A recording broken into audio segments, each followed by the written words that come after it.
Bula, aloha, welcome.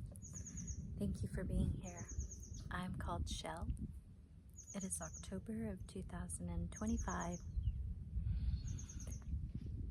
and I'd like to take a moment to honor, acknowledge, and thank my ancestors, allies, guides, guardians, and protectors. I intend this sharing, this video, and its contents, and myself to be fully shielded in love, in the light of unity and oneness. I intend that only those who align with what is being shared in this video attune to it.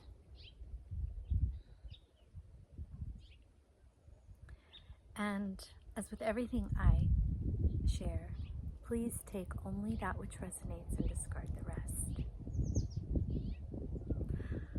I also want to make it clear that I'll be sharing about the experience that I had traveling, being in a different country for 11 weeks. I've just returned to my home in the woods 2 days ago, and what I will be speaking to now is also part of my own integration and processing. But there was definitely some things coming up today for me to share, so I'm sharing in the spirit of love for the highest and greatest good of all of life. So it is. So, this travel that I experienced was with my beloved partner, my partner, and the idea was we were going to go see if this part of the world that we were exploring is someplace that we would want to call home, someplace that we would want to move to. And it was clear to me early in our time there that this would not be a place that I would choose to move and call home. And there were a number of reasons. There were lots of different things that gave me this knowing that this place was not that for me. And I want to be very clear that when I share about my experiences in the land where I was, that this is not representative of this country, these islands, its people. I'm sharing my interpretation, my experiences. Again, so this is not a sharing about the country, a sharing about the people. The people were amazing and kind and welcoming and warm and generous. The land was beautiful, wild, clean.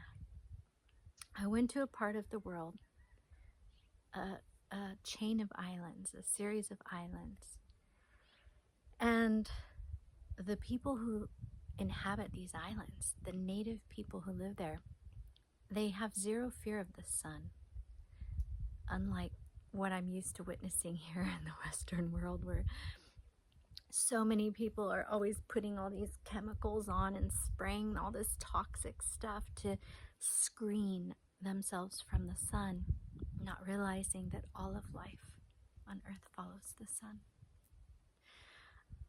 But people in this part of the world that I'm in now, in the United States, have been programmed to fear the effects of the sun, naming that sun causes cancer, when the truth is that cancer can only come about in a person who is toxic inside. So sun exposure can intensify one's toxicity and generate cancer, just the same as an alcoholic who keeps drinking can destroy a liver. So it's like, if one is clean inside and eating clean and not consuming toxic substances and has clean thoughts and emotions, then the sun serves as an ally, just the same as it does with the plants and the trees and everything in nature. So because I was on an island where people have a wonderful relationship with the sun, there was zero sunscreen usage from the people who lived there. And so every beach, every ocean water I got to experience was completely free of sunscreen toxicity. Because, you know, the year before we spent 3 months in Hawaii, and we would have to navigate away from public beaches just to get a break from all the sprays people were spraying, not realizing that what's inside of these aerosols of sunscreen is actually created to cause cancers and sun conditions and to harm the ocean and the ocean life. So you can imagine how alive the ocean was, because people aren't putting toxic stuff on their body and then entering the water, right? Everyone's just entering as they are. And so I would have these experiences. I'd be in the shallows, I'd get into the water, and I'd start to sing, and the fish would pop up all around me, schools of fish just dancing with my song, and then birds would come and fly and show me their flight pattern. Nature is so wild and alive in this part of the world. There were zero flights polluting the air. Like in California, it's like every hour there are multiple chemtrails being sprayed all over, just polluting the air that we breathe. And everywhere in this island chain in the Pacific was just free from that. And the planes that were traveling and bringing travelers from one island to another were small 20-seat little dual propeller planes. And so the air was clean, the ocean was clean. You could snorkel in the shallows and see all of these amazing colorful fish. There was coral, colorful coral, just a shallow walk right out. Amazing. And the people, so generous, so giving, so welcoming. There's so much goodness in this area of the world. And there was so much that I witnessed that was really challenging for me to neutrally observe. For one, the program of addiction is so powerful there. What I can say that I believe to be true in saying this is that I believe that every human that I met on these islands has an addiction to a harmful substance. And there's sugar cane grown on the islands there. So sugar is being grown and produced on these islands. Therefore, the people are used to and have been told that the sugar they're consuming is better than processed white sugar because it's brown, coming from, the islands, and I, myself included, was experiencing addiction to sugar while I was there. I would have like a piece of cake every day, like whether it was a little banana cake or what they would call pie, would be like pie crust and some custard on top. And I would have one thing almost daily. When I would give myself a break, usually of like 3 days, and not have anything, I would immediately recognize what the sugar was doing. It was like creating this box around my pineal gland. But there's addiction to all sorts of things. There's addiction to sugar. There is something called kava. It's also called grog there. And it's something that gets harvested for the root. The root gets processed, dried, and turned into a powder. And long ago, before the missionaries arrived, this used to be something that was used only in ritual and ceremony by only the chief and selected few other men in a village, because all of the people on these islands, the native people, still live in villages. And not to say, there's like 2 main cities on the biggest island, and I'm not including those because I didn't spend time there. I spent time on multiple smaller islands where all the local people are living in villages. And what happened when the missionaries came is the missionaries convinced the chiefs that they should share this with their village entirely. And so something that was once reverenced, revered as a way to have connection with the divine, now is drunk as a liquid, as a drink by all people of all ages in the villages daily. And it creates a laziness in people. It's known for its sedative properties.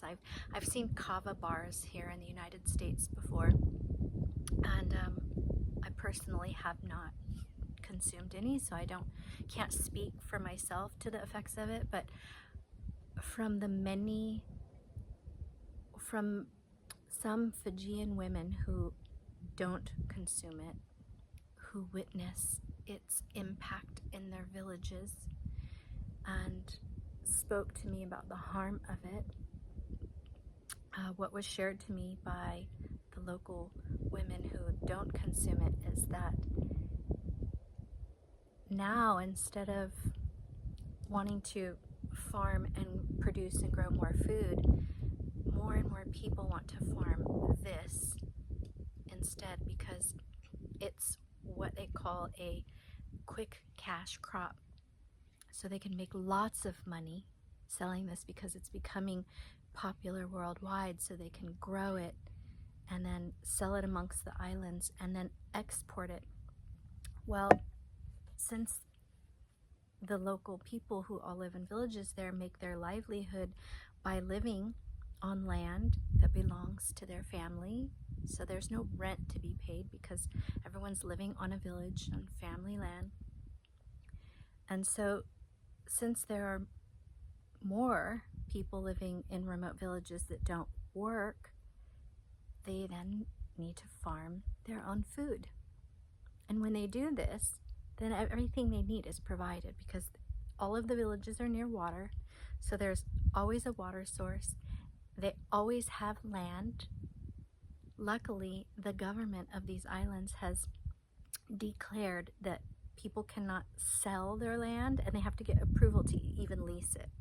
But so there's no homelessness. There's always a village for the native people to be in, whether it's of their mother's village or their father's village, or they get married and now they've got another village that they can call home. There's no homelessness. But because the missionaries came and the Western world made its impact, there is some work. There is work in the few resorts and stuff that exist. And so there's this impact of some people wanting to make money so they can have a cell phone and they can have internet and they can go into town and buy bread and buy other items that, you know, their ancestors didn't have. And then there are some that are still living so remote in villages that they're living self-sustainably, just completely off the land. And then there's this component of addiction, just infiltrating all of the people and all of the land. And then I met what they told me was the largest expat community in all of the South Pacific, and was right there on one of the islands that we spent the majority of our time on, I think about 2 months in total. And the group of people that we met, lovely people, I would say that I met, I can say confidently that I met one person that doesn't drink alcohol. And that's not to say I met every sober person in the group. There might be a couple more. But the great majority of this group of expats, they get together and socialize at a place with a bar, and they drink. And even outside of the expat community, the people that I met whose forefathers came and claimed land from Britain and such, and who have held family land because of their forefathers that came and then made deals with chiefs way back then to then claim the most fertile, best areas for farming and such. So there's still, not everyone has sold out of their land. And while the government of these islands has done a great job at reclaiming some of the land that goes up for sale, there's still just a small bit of what's called freehold land, and that's land that's allowed to be owned by non-natives. And the people that I met, who many of them like bilocate from New Zealand or Australia, whose forefathers were from Europe and such, there was also a real heavy alcohol addiction present amongst these people. And so, yeah, it was what became clear to me while I was there was that where I'm needed in the world and who I'm meant to serve and what I'm here to share wouldn't be greatly supported there. Meaning my environment, it'd be a very isolated experience for me to be there. And something that my sweetheart had noticed right away from talking to people who've moved there and lived there a long time, he was saying, there's something in common with all these stories I'm hearing about couples come and they move here and they decide they're going to start a life here, and one decides they like it more and the other doesn't, and they split up. One stays, one goes. And at some point during our time there, I said, just as you've been saying about the couples that come and one loves it, one doesn't, one goes, I'm very clear that I'm the one that doesn't. And so I just want to be open and upfront with you that I don't need to learn that lesson by actually moving my life here to figure it out. I'm clear on that now. So if this is what you choose, then we'll just go ahead and part ways, wish each other well and move in other directions before the move. Like we could say our goodbyes on our common ground that we have now already.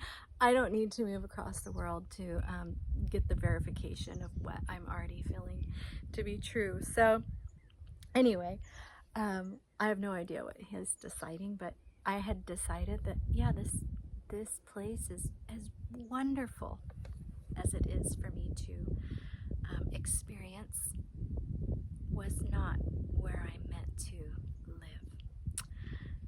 And yes, I mean, just these amazing experiences that we got to have. For example, we went to an island that has no roads, okay? No cars, no motorcycles, no motor vehicles of any types, not even a bicycle. It used to have trails that you could walk from one village to another, but people on the island now have boats with motors, and so the people don't want to walk anymore. They want to hop in the boat and ride around and go that way. So all of the trails that once existed on this island are overgrown, and the only way to get groceries is to shop on the bigger island and to boat them over. So there's no store, there's no canteen, I think there's like 2 resorts maybe that still exist there. But just like anyone else, the resorts have to boat over to the bigger island, do their shopping there, boat back. If the seas are calm, it's like a 25 to 30 minute boat ride, I think, depending on where you're at. And if the seas are wild and choppy, it can be an hour. And we were fortunate that the seas were really it was a beautiful, lovely entrance and exit for us. But so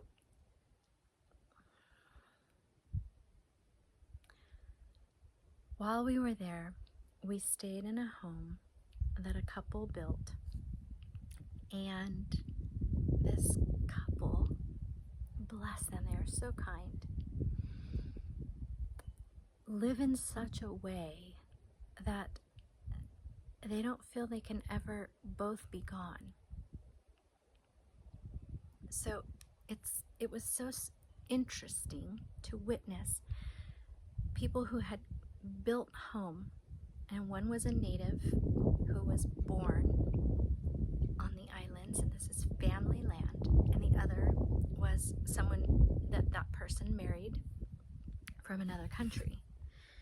So at one point, they both, husband and wife, were off the property, and then they weren't able to get back right away because of what was going on in the world, like during 2021 and such. And the family members who stayed in the home basically destroyed the home, the solar system, all this. And so when they were able to return back, the home needed several $1,000s of repairs.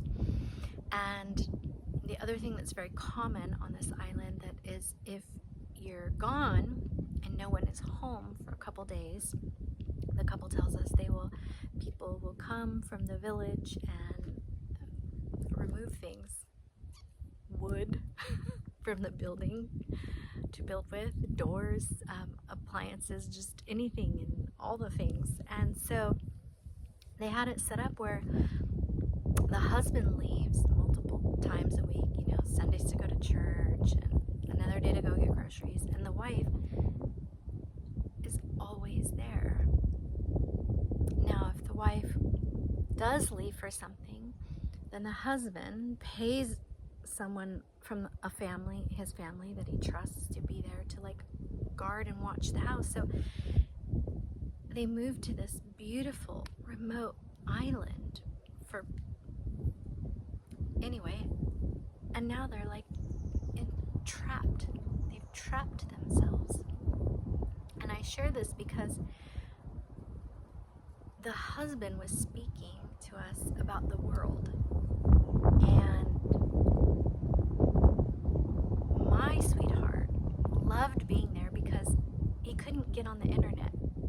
since he has no self-control over his online usage, he thought it was great that he had like a device detox. Someone who spends like 6 to 8 hours a day looking at a device now suddenly had, I think he had, like he said, 2 hours the whole 4 days we were there. And someone like me who self-regulates my device time, I was just like, okay, this is kind of heavy being here, like all that was being shared with me about how they got there, and that was a really sad story.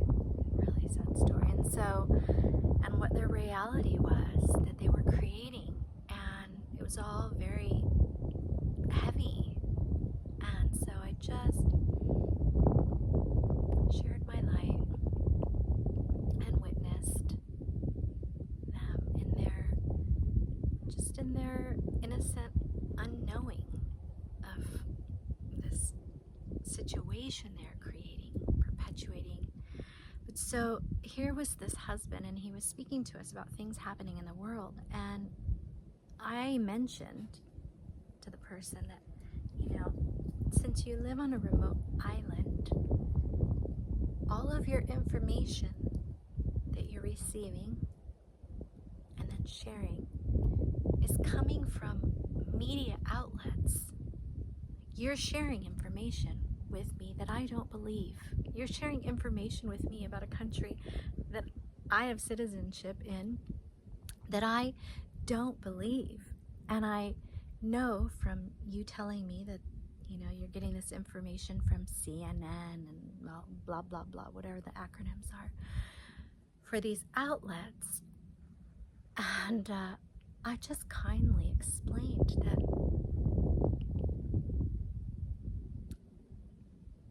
the information that's being shared from these outlets is all by design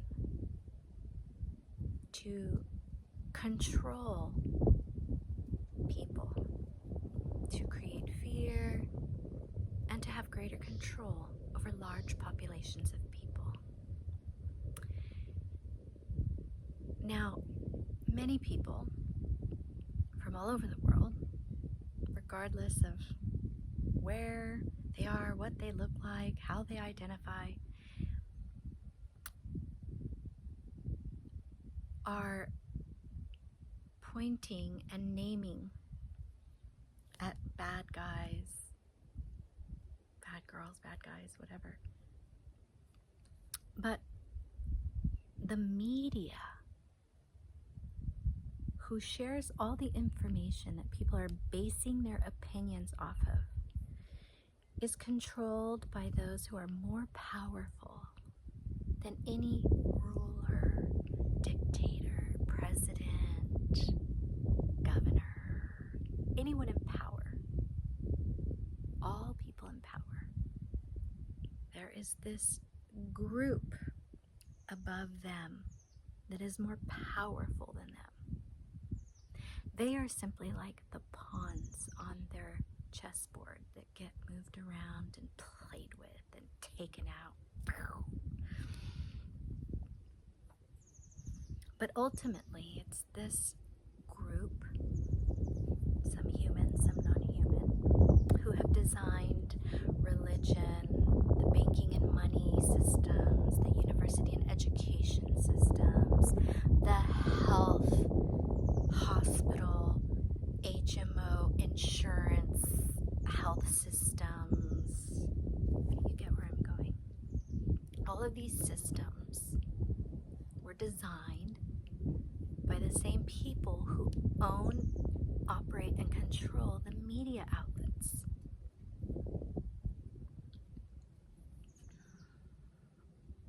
And so part of my experience on this chain of islands and speaking to this man about the information he's gathering and sharing from a tiny little desk on a remote island. This isn't lived information and experience. This is something he got from a screen that he just sharing with others. by design to keep people in a slave system, out of their power. And then these other elements get added in: addiction, victimization, victimizing,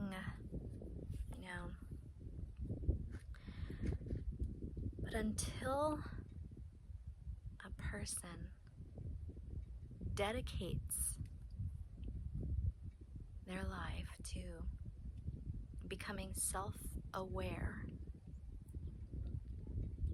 reconnecting, deeply connecting, and living in harmony with nature,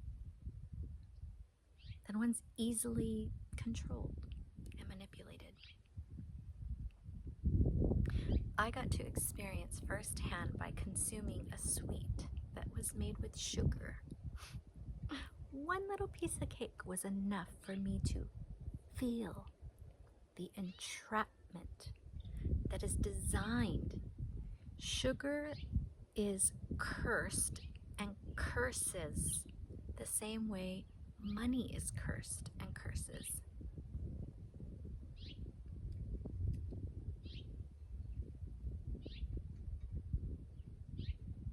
Now, some people, not everybody, is going to become addicted to something like that we watch just have a hard stop to the life, like drugs, right? We can all say we've known someone, or maybe had family members, or witnessed somebody get addicted to drugs and it destroy their life. Okay? I've lost 2 women I love at the age of 50 to alcoholism. Watched them destroy their lives and die by addiction to alcohol. But the addiction to sugar, it's a sneaky one. Because if you go to the grocery store and you look at the ingredient label, the nutritional label, I mean, how many of us do that, right? There's sugar in everything.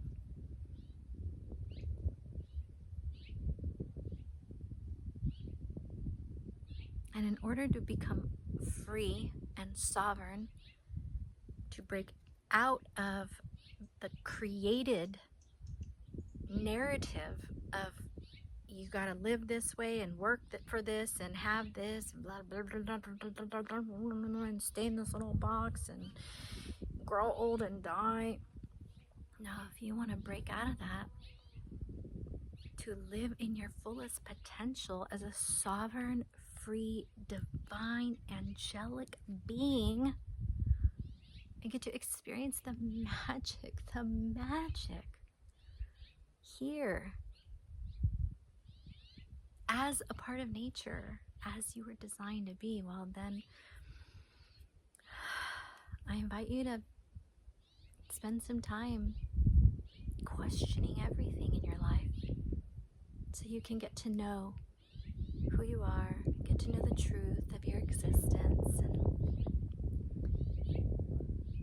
yours will be different than mine, and mine will be different than theirs, and we'll all have our own truths and our own experiences unique to us. But what's also true is we are all one and we are all connected. Same yet different.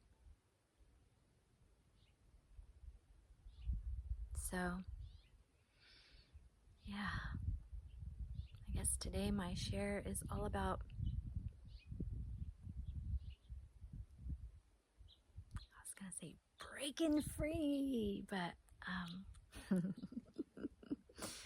no, it's just about recognizing and having the awareness that wherever you're brought to be in the world, whether it's the same city you grew up in, you've always lived in, or if you're being guided to travel and be in different parts of the world, there's something, wherever you are, that's there with purpose for you to become more aware of how purposeful all of our interactions in life are, with the land where we visit, with the people where we are and where we visit, with all of the nature beings and spirits where we visit, there's always something there for us, with us, and it's all through design. It's never by accident or coincidence. And it's either designed for our highest and greatest good, or if we're not aware and we're consuming things that create harm in us, then that purpose can be to create more harm for us. But through awareness, we can find ourselves going into places and spaces and coming out with greater awareness. And that is my prayer for all of us, that we live in our highest potential with conscious awareness, that every connection we make with every animal, tree, ocean, person, family, air, land, sea, it's all with divine purpose.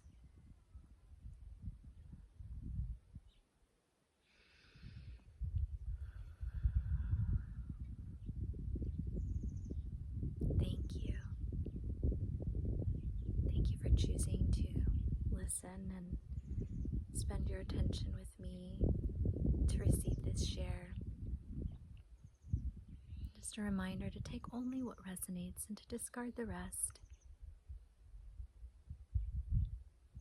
I share my love with you and my gratitude for your presence. Mahalo.